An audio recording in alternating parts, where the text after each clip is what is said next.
Village computer এডুকেশনে আপনাদেরকে স্বাগত।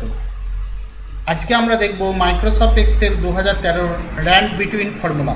এই র্যান্ড বিটুইন ফর্মুলা কিভাবে ব্যবহার করা হয় এবং কোন কাজে লাগে এবং কিভাবে সেটা প্রদর্শিত হয় সেটা আমরা আজকে এই ভিডিওতে দেখব। যারা চ্যানেলে নতুন এসেছেন তাদেরকে বলবো চ্যানেলটিকে সাবস্ক্রাইব করবেন, ভিডিওটা ভালো লাগলে লাইক এবং কমেন্ট করবেন। আজকে আমরা এখানে দেখুন একটা আমরা তালিকা তৈরি করে নিয়েছি। এই তালিকাতে দেখুন আমরা র্যান্ড বিটুইন ফর্মুলাটাকে ব্যবহার করব। এখানে নেম লিখেছি কতগুলো, Bangla, English, geography, history, mathematics, টোটালের ফর্মুলা এবং অ্যাভারেজ ফর্মুলা আমরা এখানে দিয়েছি। এইখানটাতে আমরা র্যান্ড বিটুইন ফর্মুলাটাকে ব্যবহার করব। এই র্যান্ড বিটুইন ফর্মুলা ব্যবহার করতে গেলে প্রথমে আমরা যেটাকে ভ্যালু দেবো সেইটাকে সিলেক্ট করে নেবো। এখান থেকে এটা সিলেক্ট করে নিলাম।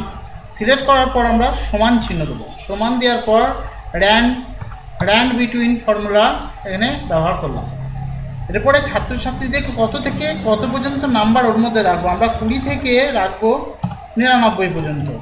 20 থেকে 99 পর্যন্ত নাম্বার রাখবো। এই 20 থেকে 99 নাম্বার ছাত্রছাত্রীদের মধ্যে বসাবে। ছাত্রছাত্রীদের মধ্যে 20 থেকে 99 মধ্যে নাম্বারগুলো অটোমেটিক বসাবে।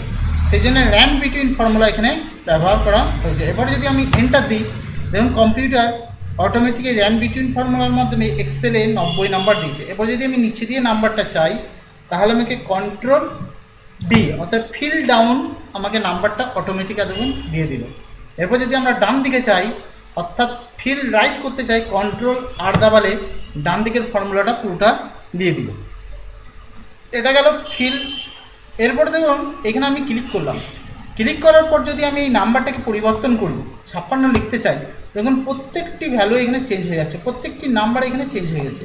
তাহলে এটাকে কী করতে হবে, আমাকে ভ্যালু করে দিতে হবে। তো এটা কি সিলেক্ট করবো, প্রথমে সিলেক্ট করার পর কন্ট্রোল সি করবো। কন্ট্রোল সি করে কপি করে নেবো। তারপর দেখুন এখানে পেস্ট অপশান আছে, পেস্টে ক্লিক করার পর এখানে দেখুন ভ্যালু বলে অপশান আছে, এখানে ভ্যালুতে ক্লিক করে দেবো।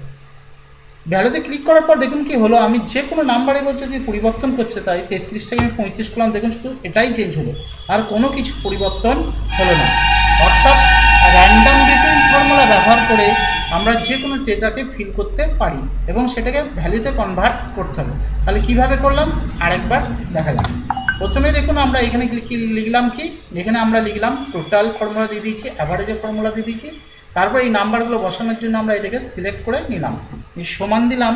তারপর র্যান্ড বিটুইন ফর্মুলা আমরা এখানে ব্যবহার করলাম। র্যান্ড বিটুইন ফর্মুলা এখান থেকে 20 থেকে আমরা কি করলাম, 20 থেকে 90 পর্যন্ত সিলেক্ট করে এন্টার দিয়ে দিলাম। এন্টার দেওয়ার সঙ্গে সঙ্গেই দেখুন আমাদেরকে কি করলো,